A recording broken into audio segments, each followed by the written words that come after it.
আসসালামু আলাইকুম ওরহমতুল্লাহ। আজ আমরা প্রিয় নবী হজরত মুহাম্মদ সাল্লাল্লাহু আলাইহি ওয়াসাল্লামের ৮০টি গুরুত্বপূর্ণ সহিহ হাদিস জানব, যা আমাদের ঈমানকে মজবুত করতে সাহায্য করবে ইনশাআল্লাহ। হাদিসগুলো হলো: নম্বর ১, তোমরা অনুমান বা সন্দেহ পোষণ হতে সাবধান থাকো, কেননা অনুমান সবচেয়ে বড় মিথ্যা।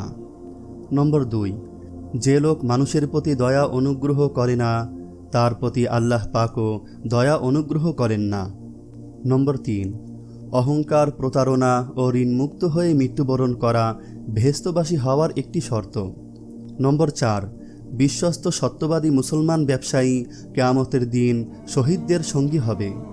নম্বর ৫, তোমরা ক্রয় বিক্রয়ে অধিক শপথ করা হতে সাবধান থাকবে, কেননা এতে লাভ হলেও পরে তা বিনাশ ডেকে আনে।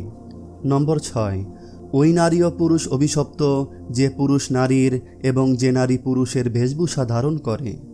নম্বর ৭, দীর্ঘদিন অনুপস্থিতির পর তোমাদের কেউ যেন রাতের অন্ধকারে স্বীয় পরিবার পরিজনদেরও কাছে হাজির না হয়।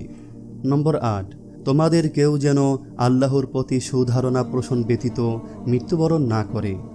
নম্বর ৯, লোভ আলেমদের অন্তর থেকে ইলমকে বের করে দেয়। নম্বর ১০, তোমরা কবরসমূহের জিয়ারত করবে, কেননা তা মৃত্যুকে স্মরণ করিয়ে দেয়। নম্বর ১১, দাতা ব্যক্তি আল্লাহ, ফেরেশতাদের ও মানুষের নিকটে থাকে,